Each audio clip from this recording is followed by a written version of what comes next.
مسجدوں سے نا شب برات کی رات، شب قدر کی رات چیخوں کی آوازیں آتی ہیں، لوگ اتنا روتے ہیں نا. رونا چاہیے، کم روتے ہیں، زیادہ رونا چاہیے. لیکن سوال یہ ہے کہ اتنا زیادہ لوگ شب برات کی رات روتے ہیں، کیا پھر سویرے بددیانتی ختم ہو جاتی ہے؟ جو رات مسجد میں کھل کے رو کے آیا ہے، اس کا پروگرام ہے نا کہ اب ملاوٹ کبھی نہیں کرے گا، اب گاہکوں سے جھوٹ کبھی نہیں بولے گا، اب وہ بددیانتی کا معاملہ کبھی نہیں کرے گا. لیکن رات روتا بھی رہے اور سویرے پروگرام یہ ہو کہ میں نے پھر لوگوں کو فریب دینا ہے، داؤ لگانا ہے، تو اس نے توبہ کیا رات کے، یہاں بس یہ ایکٹنگ کر کے لوٹ آیا. اب بازار میں جائے تو درجنوں لوگوں نے گن مین بٹھائے ہوئے، ان کا دل نہیں کرتا کہ اضافی تنخواہ دی جائے. کیا مطلب ہے ایک آدمی کو اضافی پیسے دینے کا؟ لیکن وہاں آدمی بٹھایا جاتا ہے، اس کو تنخواہ دی جاتی ہے، اس کی روٹی کا بندوبست کیا جاتا ہے، اس کے سارے ضروریات زندگی کا خیال رکھا جاتا ہے. اور پس منظر یہ ہوتا ہے کہ ڈر لگتا ہے اگر یہ شخص نہ ہوا تو ہمارے چوری ہو جائے گی. اللہ فرماتے ہیں کہ تو جہاں سے ڈرتا ہے تجھے پتا ہے، تو اس طرح کر کہ مجھ سے بھی اتنا ڈر جتنا ڈرنے کا حق ہے. یہ جھوٹ موٹ کا ڈراوا نہ پیدا کر کے ہو اللہ معاف کرے جی. اچھا جناب، ڈرتے ہیں آپ اللہ تعالیٰ سے، آپ نے تو کانوں کو ہاتھ لگائے، تو پھر آپ کیا کر رہے ہیں؟ اللہ معاف کرے جی، میں تو بات نہیں کرتا، بس 2-4 آدمیوں کی پگڑی اچھالوں گا، اس سے زیادہ نہیں. ڈر لگتا ہے جی بات کرتے ہو، 15-20 آدمی بس میرے قابو آئے. یہ کس قسم کا ڈر؟ ڈرنے کا حکم دیا. اور میرے رسول کریم سید عالم صلی اللہ تعالی علیہ وآلہ وسلم نے ارشاد فرمایا کہ تو رب کریم سے دنیا میں ڈر جا. اس طرح ڈرنے کا حق ہے. جب قیامت کا دن آئے گا تو اللہ تجھے ڈرائے گا نہیں، بلکہ اپنی رحمت کی چھاؤں میں جنت میں داخل کر دے گا. یہاں ڈر. ایک جگہ تو اللہ نے فرمایا ڈرو، اور کچھ جگہوں پہ فرمایا کہ جو میرے علم والے بندے ہیں نا، جن کو میں نے علم دیا ہے، عالم ہے، ان کے بارے میں فرمایا کہ ان کے دلوں میں میری خشیت ہے. انما یخشی اللہ من عبادہ العلماء. اللہ کے بندوں میں سے جو علم والے ہیں وہ اللہ کی خشیت رکھتے. قرآن نے ایک جگہ کہا ڈرو، خوف کا لفظ بھی استعمال کیا، وَلِمَنْ خَافَ مَقَامَ رَبِّهِ جَنَّتَانِ. خوف بھی ہے اور خشیت بھی ہے. ان دونوں کا معنی ایک ہی ہے، ڈرنا. خوف کا معنی بھی اور خشیت کا معنی ڈرنا. جب آپ علماء لغت کو پڑھیں گے، عربی ادب کو جاننے والے لوگوں کا مطالعہ کریں گے، تو انہوں نے یہی لکھا ہے کہ ان دونوں کا معنی ڈرنا ہے. میری طرف دیکھیے، توجہ کریں، کچھ سمجھانے لگا ہوں، اس نقطے کو ضرور سمجھیے گا. خشیت کا معنی بھی ڈرنا ہے، خوف کا معنی بھی. لیکن جب صوفیاء کے پاس جائیں نا، صوفیاء جو قرآن و سنت کی روح کی تفسیر کرنے والے ہیں، تو وہ کہتے ہیں نہیں، خشیت اور خوف میں فرق ہے. خوف اور ہوتا ہے، خشیت صوفیاء اس کی تفسیر اور کرتے ہیں. وہ کہتے ہیں خوف بھی ہوتا ہے اور خشیت بھی ہوتی ہے، الگ الگ چیزیں ہیں، ایک نہیں. بڑی خوبصورت بات ہے، اگر آپ سمجھ گئے تو آپ کو فائدہ دے گی. صوفیاء یہ کہتے ہیں کہ بھائی خوف ہوتا ہے اپنے گناہوں کا، کہ میں نے یہ گناہ کیے ہیں، اگر اللہ نے مجھ سے پوچھا تو مجھے بڑا خوف آتا ہے مار پڑے، یہ خوف ہے. پھر سمجھ لیں، ایک آدمی نے حرام کا مال اکٹھا کیا ہے زندگی میں، معاذ اللہ اس نے بڑے پاپ کیے، گناہ کیے، شراب پی، بدکاری کی، معاذ اللہ تعالیٰ ثم معاذ اللہ. اب اسے ڈر لگ رہا کہ اللہ تبارک و تعالیٰ نے پوچھا تو میں کیا جواب دوں گا. یہ خوف ہے. اور خشیت یہ ہے کہ ایک آدمی سارا دن نماز پڑھتا ہے، روزہ رکھتا ہے، عبادت کرتا ہے، اللہ کو یاد کرتا ہے، پھر بھی ڈرتا ہے. یہ خشیت ہے، یہ خشیت ہے. جو گناہوں سے ڈرے وہ خوف ہے، اور جو رب کی ناراضگی سے ڈرے وہ خشیت ہے. جو کہے یار میرا رب کہیں ناراض نہ ہو جائے، میرا رب کہیں مجھ سے، بڑی خوبصورت مثال دی۔ میں نے اپنے اصحاب سے پوچھا کہ حضور یہ مسئلہ کیا ہے، تو فرمانے لگے ایک بادشاہ نے ایک غریب کی بیٹی اسے پسند آ گئی تھی، تو اس نے عزت کے ساتھ اس سے شادی کر لی، رشتہ بھیج کے وقار کے ساتھ۔ بیٹی کا باپ اپنی بیٹی کے مقدر پر رشک کرنے لگا کہ میری بیٹی کو بادشاہ نے پسند کیا ہے، بادشاہ کے شہزادے نے رشتہ بھیج دیا ہے، شہزادہ بیاہ کے لے دیا بیٹی کو۔ 20 کنیز آئے، نوکرانیاں اس عورت کی خدمت کرنے پہ لگی ہوئی ہے، اس کا ہر حکم ماننے کو تیار ہیں، لیکن وہ بی بی سویرے بھی رو پڑتی ہے اور شام کو بھی رو پڑتی ہے، روتی رہتی ہے۔ اسے کسی نے پوچھ لیا کہ بیبری تو روتی کیوں ہے؟ 20 کنیز آئے ہیں، گھر میں سکون ہے، ہر شے ہے، تو روتی کیوں ہے؟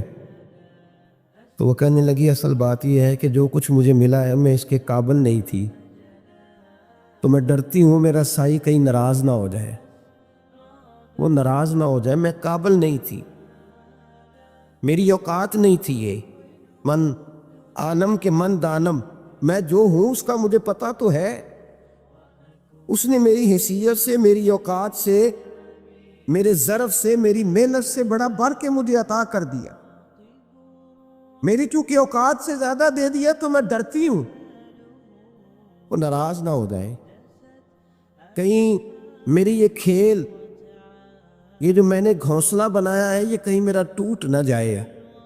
میرے بھائی، میرے رسول کریم سید عالم صلی اللہ علیہ وسلم کے امت کے اولیاء، صلحاء، صوفیاء، اتقیاء، صحابہ، اہل بیت، یہ لوگ جب روتے تھے تو یہ کوئی اس لیے نہیں روتے تھے کہ یہ آج دوپہر کو چینی میں ملاوٹ کر کے آئے ہیں تو اس لیے رو رہے ہیں، رات کو اس لیے نہیں روتے تھے کہ آج انہوں نے جو شکر بیچی ہے اور شکر کے اندر بورا ملایا ہوا تھا، اس لیے نہیں رو رہے کہ آج 10 15 20 لاکھ رشوت کا مال بینک میں جمع کر، اس لیے تھوڑی روتے تھے،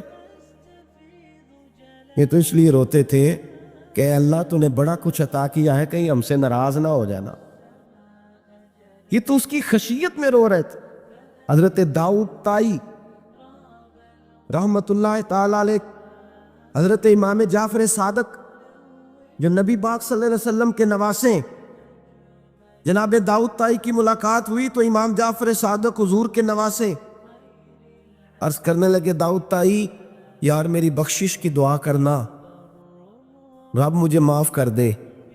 تو حضرت داؤد طائی رحمت اللہ علیہ فرمان لگے امام صاحب آپ حضور کے نواسے ہیں، میں نے دعا کرنی ہے کہ آپ نے میرے لیے کرنی ہے؟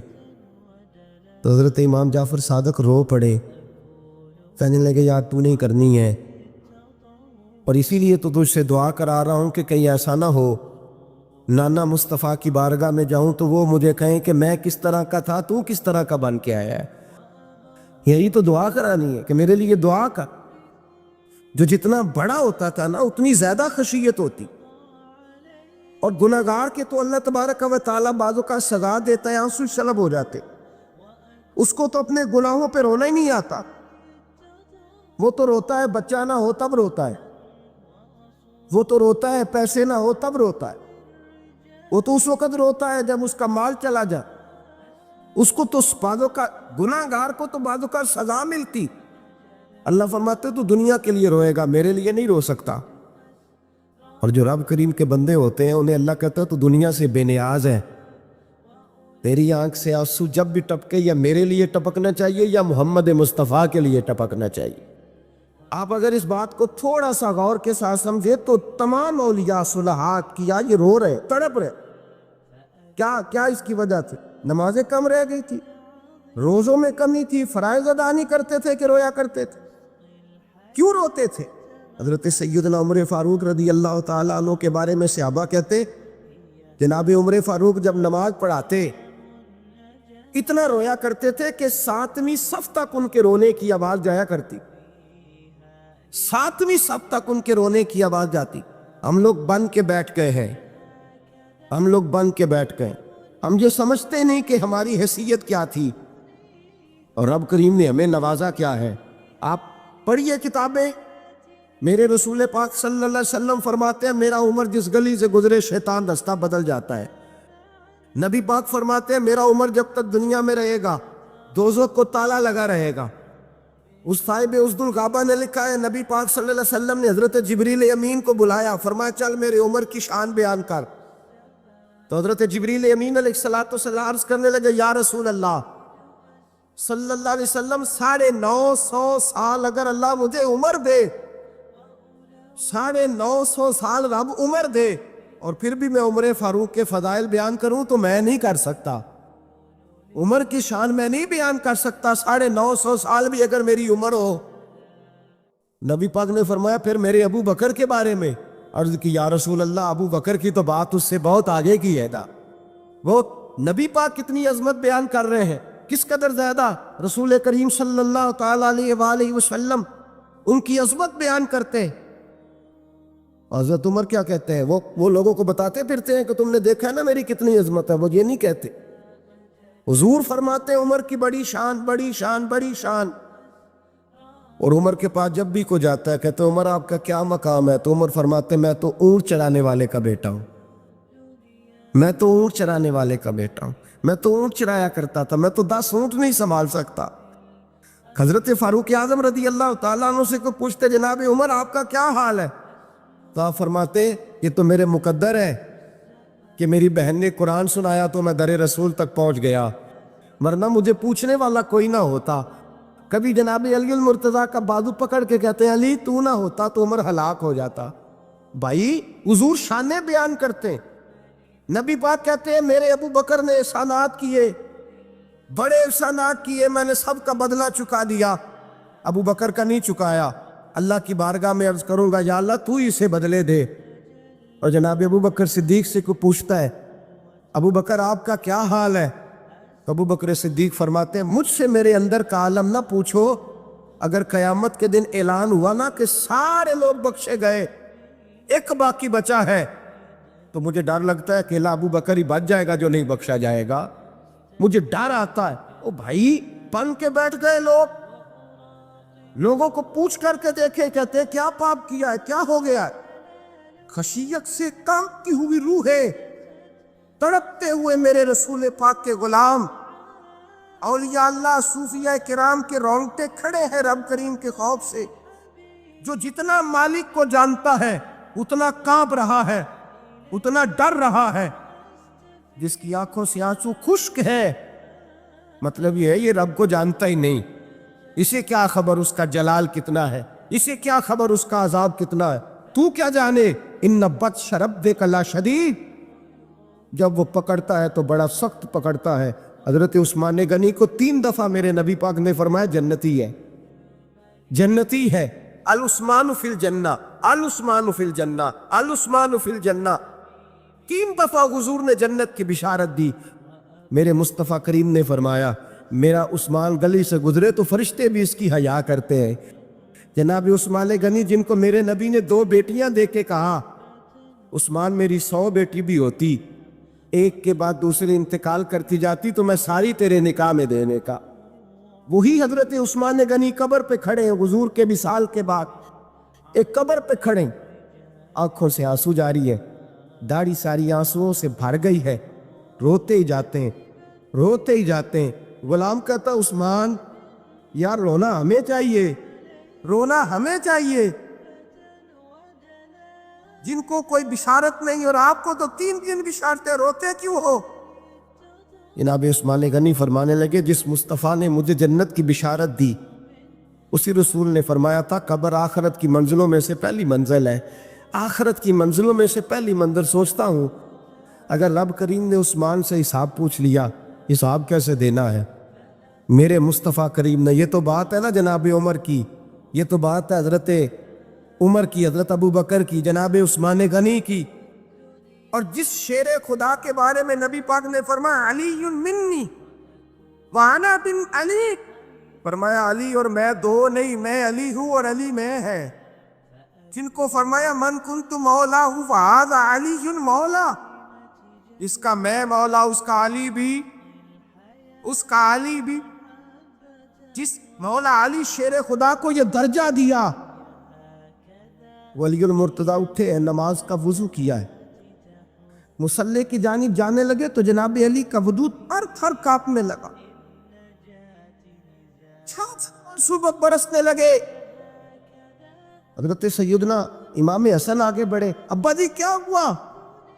فرمایا حسن ڈر رہا ہوں، مالک کی بارگاہ میں جا رہا ہوں، کہیں رب علی کو دھتکار ہی نہ دے، کہیں مالک علی سے حساب ہی نہ پوچھ لے، کہیں اللہ تبارک و تعالیٰ ناراضگی کی نظر سے نہ دیکھ۔ او بھائی، ہم لوگ اتنے دلیر، اتنے تگڑے، اتنے سیاہ، اتنے عقل مند، اتنے گناہوں کے پیچھے پہاڑ ہیں کہ مجال ہے کوئی ایک قطرہ وہ آنسو جو ہم نے سنبھال کے رکھے ہیں دنیا داری پہ بہانے کے لیے۔ کبھی اپنا حساب کر، کبھی سوچ۔ روز شکوہ کرتا ہے، کہتا ہے میرے پاس پیسے نہیں، گاڑی نہیں، کار نہیں، کوٹھی نہیں، سرمایہ نہیں۔ کبھی سوچ جو کچھ ہے اگر رب کریم میرے اور آپ کے اعمال دیکھے تو ہماری حیثیت ہے کہ وہ سارا کچھ ہمیں دیا جاتا؟ ہماری اوقات تھی کہ وہ ہمیں دیا جاتا جو اس نے دیا ہے؟ ٹٹول کے دیکھیں، عمر گزر گئی، شکوے کرتے، ذرا پلٹ کے دیکھیں۔ اگر ہمارے گناہ اور ہماری نیکیاں اکٹھی کی جائیں تو ہم جزا والے نہیں سزا والے نکلتے ہیں معاذ اللہ۔ مامور غزنوی بڑا پیار کرتے تھے ایاز کے ساتھ، بڑا پیار کرتے تھے، نوازا کرتے تھے، روز کوئی نہ کوئی تحفہ ملتا تھا ایاز کو۔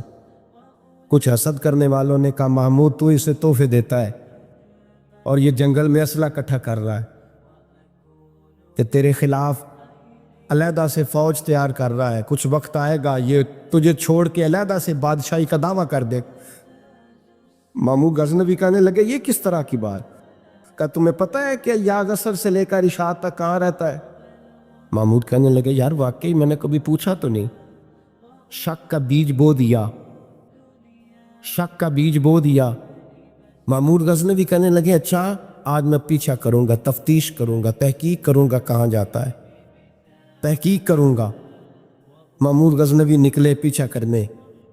عصر کے بعد ایاز نے جنگل کا رخ کیا، محمود بھی پیچھے پیچھے ہو لیے۔ کہتے ہیں جنگل کے بیچ جا کے ایک جھونپڑی آئی، اس جھونپڑی کے اندر ایاز گئے، دروازہ کھولا، اندر چلے گئے۔ مجھے بڑا غصہ تھا کہ ہر بات مجھے بتاتا ہے، یہ کیوں نہیں بتائی؟ جب ایاز اندر گئے تو میں نے زور زور سے دروازہ کھٹکھٹایا غصے کے ساتھ۔ ایاز نے دروازہ کھولا، باہر آئے، میں نے کہا پیچھے ہٹ۔ ایاز پیچھے ہٹے تو میں اندر چلا گیا۔ محمود کہتے ہیں جب میں اندر گیا تو میں نے اس جھونپڑی میں ایک پرانا کرتا لٹکا ہوا دیکھا، ایک ٹوٹے ہوئے جوتے پڑے ہوئے دیکھے، ایک چھوٹا سا ڈنڈا دیکھا، ایک مٹکا، ایک پیالہ دیکھا۔ میں نے ساری تلاشی لی تو چند ٹوٹی پھوٹی پرانی چیزیں۔ میں نے کہا یار یہ کیا ہے؟ تو کہتے ہیں یاز کہنے لگا بادشاہ ٹٹول کے دیکھ لے، یہی کچھ ہے جو تو نے دیکھا ہو۔ میں نے کہا یہ ہے کیا؟ کہتے ہیں یاز پیروں میں بیٹھ گیا اور تڑپ کے رونے لگا، کہنے لگا بادشاہ یہ میری اوقات ہے، یہ میری اوقات ہے، یہ میری اوقات ہے، یہ میری اوقات ہے۔ کہا کیا مطلب؟ کہنے لگا جس دن تیرے پاس آیا تھا نا تو یہ میری کائنات تھی کل، آج تیری مہربانیوں نے مجھے یہاں تک پہنچا دیا ہے۔ میں جو تیرا غدار نہیں نہ ہوتا، میں جو تیری نافرمانی نہیں کرتا، اس لیے نہیں کرتا کہ میں ہر شام آ کے اپنی اوقات یاد کرتا ہوں، اور پھر مجھے روز رات کو میرا نفس کہتا ہے اس کا وفادار رہنا، اس کا وفادار رہنا۔ تو اس حال میں تھا جب آیا تھا، اگر یہ بگڑ گیا تو پھر تجھے اپنی اوقات کا پتہ ہے نا۔ محمود غزنوی نے سینے سے لگایا، کہنے لگے آج تک تو بچا بھی اس لیے ہے کہ تو اپنی اوقات نہیں بھولا۔ ملا رومی کہتا ہے اپنی اوقات یاد رکھ تو کیا تھا، تجھے ایک رات سونے نہ دے تو اپنی ٹانگوں پہ کھڑا نہیں ہو سکتا، تیری وہ آنکھ لے جائے تو کچھ نہیں کر سکتا، وہ تجھے معذور کر دے تو کچھ نہیں کر سکتا۔ 30 سال کے اونچے 7 فٹ قد کے جوان اس نے فالج زدہ کر کے ہسپتالوں میں ڈال دیے، وہ کچھ نہ کر سکے۔ بڑے بڑے پہلوان جو کہتے تھے کہ ہم اٹھے تو دنیا اٹھتی ہے، اس نے پھینک دیے من و مٹی کے نیچے، کچھ نہ کر سکے۔ اپنی حیثیت نہ بھول۔ میرے رسول کریم سید عالم صلی اللہ علیہ وسلم نے فرمایا 2 باتوں میں لوگ دھوکے میں ہیں، اوکے میں ہے، اوکے میں ہے، دھوکے میں۔ یا رسول اللہ کون سی؟ فرمایا جو صحت مند ہے وہ دھوکے میں ہے، وہ سمجھتا میں کبھی بیمار ہی نہیں ہوں گا، مجھے روز اسی طرح نیند آئے گی جس طرح اب آتی ہے، میں روز اسی طرح اٹھوں گا جیسے اب اٹھتا ہوں، میں جتنا ہی لمبا چوڑا رہوں گا جس طرح آج ہوں، میرا حسن اسی طرح قائم رہے گا جیسے آج ہوں۔ تو دھوکے میں ہے، دھوکے میں۔ بڑے بڑے آئے اور بڑے بڑے مٹی کا ڈھیر ہو گئے، فنا ہو گئے، کل من علیہ فان، فنا ہو گئے، کوئی پوچھنے والا نہ رہا۔ اور میرے رسول پاک نے فرمایا جو فارغ ہے، جن کو رب نے اپنی عبادت کے لیے فارغ کیا، اپنے دین کی نوکری کے لیے فارغ، وہ بھی دھوکے میں ہیں، وقت ضائع کر رہے، چوک اور چوراہے میں کھڑے ہیں۔ میرے بھائی، جب اپنی حیثیت انسان بھولتا ہے، حیثیت بھولتا ہے، پھر وہ شکوہ کرتا ہے۔ جب اپنی اوقات بھولتا ہے پھر شکوہ کرتا ہے۔ جب وہ بھول جاتا ہے کہ میں کیا تھا، پھر وہ شکوہ کرتا ہے۔ حضرت سیدنا امام احمد رحمۃ اللہ علیہ بازار میں کھڑے تھے تو بادشاہ کا بیٹا گزرا، آ کر کے گزرا، آپ نے بازو پکڑ کے کھینچا اور میں جا کے اپنی ماں سے پوچھ اور اپنے باپ سے پوچھ تیری اوقات کیا ہے۔ اکڑ کے چلتا ہے، جا پوچھ ان سے تیری حیثیت کیا ہے۔ حضرت جناب سیدنا امام احمد نے ڈانٹا تو واپس آیا، آگے کہنے لگا ابا وہ امام کیا کہتا تھا کہ میری اوقات کیا ہے، کیا اوقات ہے میری؟ تو باپ اور ماں دونوں گھورنے لگے، کہنے لگے بیٹے ہمارے پاس دولت بھی تھی، گھر بھی تھا، مکان بھی تھا، جائیدادیں بھی تھی، بادشاہت بھی تھی، پر ہم دنیا کے دروازوں سے بھیک مانگ مانگ کے تھک گئے تھے۔ عرش کا مالک ایک بیٹا عطا نہیں کرتا تھا، ایک بیٹی نہیں دیتا تھا، تھک گئے تھے، روتے تھے، سسکتے تھے۔ پھر وہی امام احمد جنہوں نے آج تجھے گلی میں کھڑا کیا ہے، اس کے دروازے پہ جا کے بیٹھ گئے۔ ہم نے کہا رب ناراض ہو گیا، دعا کرو ہم سے راضی ہو جائے، چلو زیادہ نہیں، ایک لال ہی ہمیں دے دے۔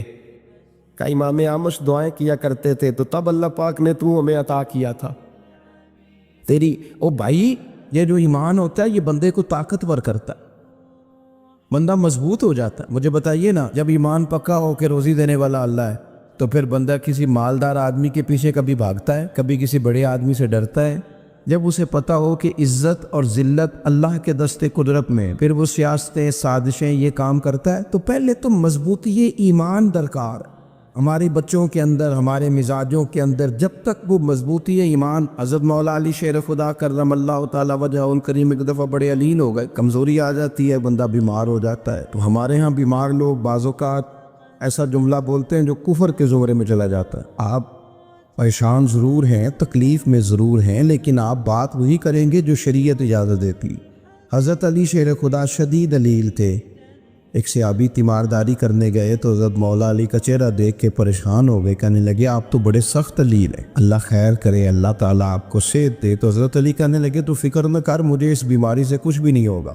نے کہا کیوں؟ فرمانے لگے مجھے نبی پاک علیہ السلام نے فرمایا تھا علی اس وقت دنیا سے جاؤ گے جب داڑھی خون سے رنگین ہو جائے گی، تو اس کا مطلب ہے میں خنجر کے وار کے ساتھ شہید کیا جاؤں گا، میں بیماری سے دنیا میں نہیں جاؤں گا، میں یہ بیماری سے مجھے کچھ بھی نہیں ہوگا، اللہ مجھے شفا دے دے گا۔ چونکہ حضور نے فرمایا کہ ساڈے نبی دی زبان ساڈے واسطے قرآن۔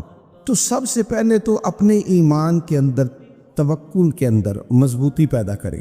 مسلمان دیکھو نا، نماز پڑھنے سے روزی میں برکت ہوتی ہے، تو پھر اس کا مطلب یہ ہے کہ جب ٹائم آئے نا نماز کا تو گاہک جتنے مرضی کھڑے ہوں پھر دکان بند کرنی چاہیے، پھر نماز پڑھنی چاہیے، کیونکہ روزی تو اللہ نے دینی ہے، گاہکوں نے تو دینی۔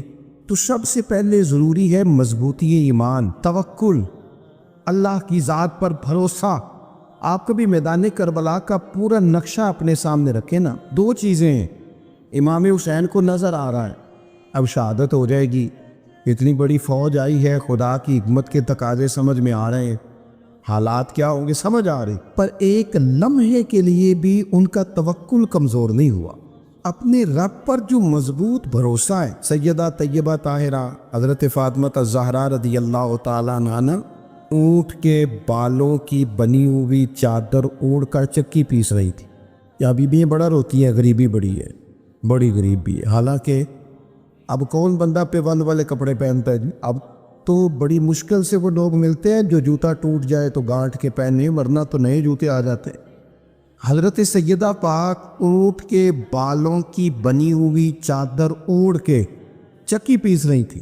نبی پاک صلی اللہ علیہ وسلم نے دیکھا، آنکھوں میں آنسو ضرور آئے، پر محبوب نے فرمایا فاطمہ دنیا میں تھوڑی سی تکلیف برداشت کرو، قیامت کی ساری عزت اللہ آپ کو ہی عطا فرمائے گا. تو توکل کی مضبوطی، اللہ کی ذات پر بھروسہ، اپنے رب کریم کے ساتھ امیدوں کا وابستہ کرنا، اس سے مضبوطی آئی. دوسرا فرمایا وَعَمِلُوا الصَّالِحَاتِ، بہترین عمل کیا جائے زندگی میں، نیک اعمال کیے جائے، وقت ضائع نہ کیا جائے. ہر وقت کوئی نہ کوئی کام بندہ کرتا رہے. یہاں بہت سارے لوگ ہیں جن کو لوگ نیک کہنا شروع کر دیتے ہیں نا، وہ سمجھ لیتے ہیں شاید ہم سچی مچی نیک ہیں. لوگ جو کہتے ہیں حضرت صاحب قبلہ، پیر صاحب قبلہ، میں یہ طالب علموں کو، دوستوں کو، بلکہ اپنے آپ کو بھی کئی دفعہ کہتا رہتا ہوں، اپنے آپ کو سمجھاتا ہوں کہ یہ لوگ تجھے کہہ رہے ہیں حضرت صاحب، یہ تو رات کو تو اپنے آپ سے پوچھنا، اپنے رب سے پوچھ. کبھی موقع ملے تو اپنی گریبان میں جھانک، غور کر کے تیری کیفیت کیا ہے. تنہائی میں تیرا دل اللہ سے جڑتا ہے کہ نہیں؟ عبادت میں دل لگتا ہے کہ نہیں؟ خدا کا خوف دل میں رہتا ہے کہ نہیں؟ غریب کی محبت، عزیزوں قربت والوں کا احساس طبیعت میں موجود رہتا ہے کہ نہیں؟ ویسے تو میرا مطلب ہے، لوگ کہہ رہے تھے حاجی صاحب آپ بڑے سخی ہیں، تو اس سے تو نہیں نا بندے نے سخی ہونا. سخی تو تب ہونا ہے جب اللہ کی بارگاہ میں مقبول ہو. اعمال صالحہ، نیک کام، اور وہ کرتا رہے بندہ. کوئی بھی کام اسے نیکی کا مل جائے نا. دیکھنا اپنا معیار ہر انسان نے بنایا ہوتا ہے کامیابی کا. کچھ لوگوں کا خیال یہ ہوتا ہے کہ بچے میرے پڑھ گئے، اپنی اپنی جگہ پہ سیٹ ہو گئے، میں اب بڑے سکون میں ہوں.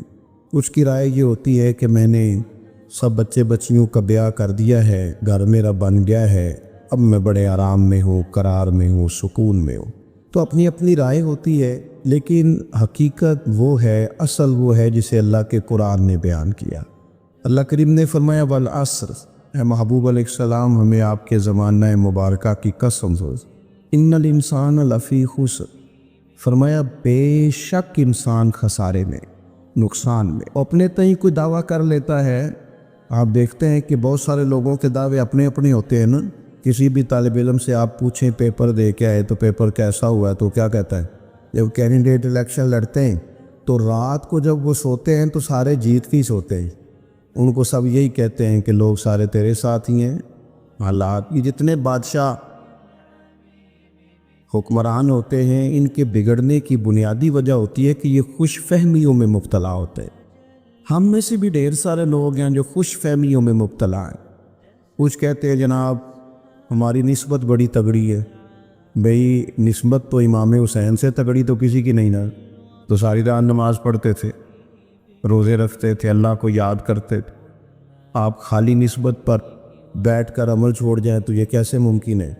تو اپنے اپنے تئیں لوگوں نے معیار کامیابی کے قائم کر لیے ہیں. اللہ فرماتا ہے کہ محبوب مجھے قسم ہو زمانے کی، انسان نقصان میں.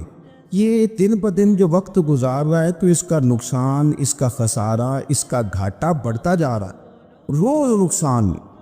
کتنا کتنا عمر کا حصہ لوگوں نے ضائع کر دیا. کتنے کتنے بہترین لوگ تھے لیکن روزی روٹی کے پیچھے وقت سارا برباد ہو گیا.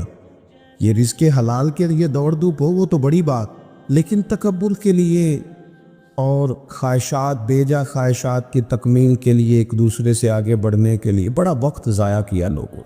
اچھا کوئی بھی نہیں جیتا، خاندانوں میں بھی کوئی نہیں جیتا، برادریوں میں بھی کوئی نہیں جیتا، پر لڑائی ساری زندگی کی ہے. میں نے آگے گزرنا، میں نے اب، حالانکہ کوئی کسی کو جیتنے دیتا ہی نہیں. اپنے اپنے تئیں لوگوں نے معیار قائم کیے کامیابی کے. اللہ فرماتے ہیں بے شک انسان نقصان میں ہے، لیکن جس میں 4 خوبیاں پائی جائیں، اللہ کا قرآن کہتا ہے وہ بندہ کامیاب ہوئے. کون کون سی؟ الا الذین آمنوا، سب نقصان میں نہیں سوائے ان لوگوں کے جو ایمان لائے. سب سے پہلے کیا کرے؟ ایمان ہو اس کے پاس، مضبوط ایمان. وعملوا الصالحات، اور ایمان بھی لائے اور نیک کام بھی کرے.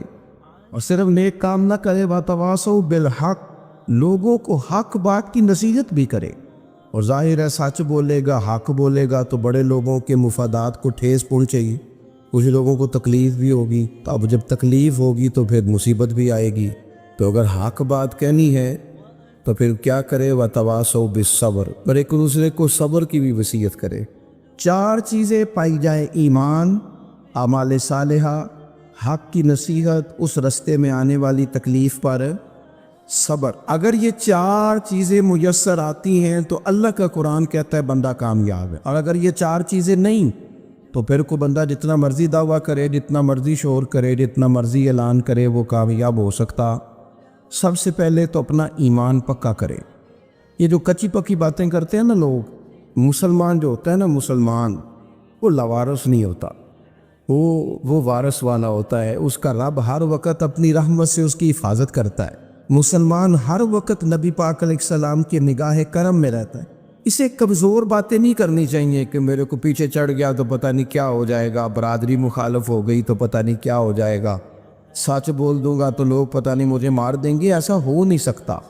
چھری حضرت ابراہیم چلائے بھی نا تو حضرت اسماعیل کے حلق پہ چلنا اس نے تب بھی ہے جب اللہ حکم کرے گا، تو اللہ کی حکمت ہوگی۔ حکمت الہی ہوتی ہے تو کوئی کام ہوتا ہے، ورنہ ہوتا تو اپنی طبیعت میں مضبوط ایمان، توکل، اللہ پہ بھروسہ، مضبوطی افکار کی، کچی باتیں نہیں۔ دیکھو نبی پاک صلی اللہ تعالیٰ علیہ وسلم نے فرمایا نیکی کو کبھی حقیر نہیں سمجھنا، کبھی حقارت سے نہیں نیکی کرنی کہ یہ بڑی چھوٹی ہے تو میں اس کو کروں گا۔ فرمایا کبھی حقیر نہ سمجھنا، نیکی کا کام جو بھی ملے کر دینا۔ فرمایا اگر بھائی سے مسکرا کے ملو گے بنا تو اس پر بھی اللہ تمہیں صدقے کا ثواب عطا کرے گا۔ ہم تو اس دین سے کے ماننے والے ہیں جو کہتے ہیں تو گلی سے روڑا اٹھا دے، کانٹا اٹھا دے، کسی کی تکلیف دور کر دے، کسی اس پر گنجائش کر دے، کسی کے لیے آسانی کر دے، جو بھی خیر کا کام میسر آئے پورے دن میں اسے چھوڑے نہیں۔ صبح گھر سے نکلے، وہ ایک صحابی تھے، غالباً تابعی تھے، تو بازار جاتے اپنے غلام کے ساتھ تو سارا بازار گھوم کے واپس آ گئے۔ خادم نے کہا جناب کو نہ کوئی خریدا نہ کچھ بیچا، تو آپ سارا بازار گھوم کے آ گئے۔ فرمانے لگے تیرا کیا خیال ہے؟ میں نے کچھ بھی نہیں کیا۔ کہا جناب پھر کیا کیا ہے؟ فرمانے لگے تم نے دیکھا جو بندہ بھی گزرا میں نے اس کو کہا السلام علیکم، تو کتنی کو نیکیاں میں جمع کر کے آ گیا ہوں۔ کوئی خیر جو میسر آئے۔ ہم سمجھتے ہیں کہ شاید کو کروڑ کو روپیہ ہوگا تو پوری مسجد بناؤں گا تو پھر میں نے نیکی کر دی، شاید جناب میں، حالانکہ یہ چھوٹے چھوٹے کام ہیں نا، چھوٹے چھوٹے کام، ان کی تو زیادہ ضرورت ہوتی ہے، ان کی تو زیادہ حاجت ہوتی ہے۔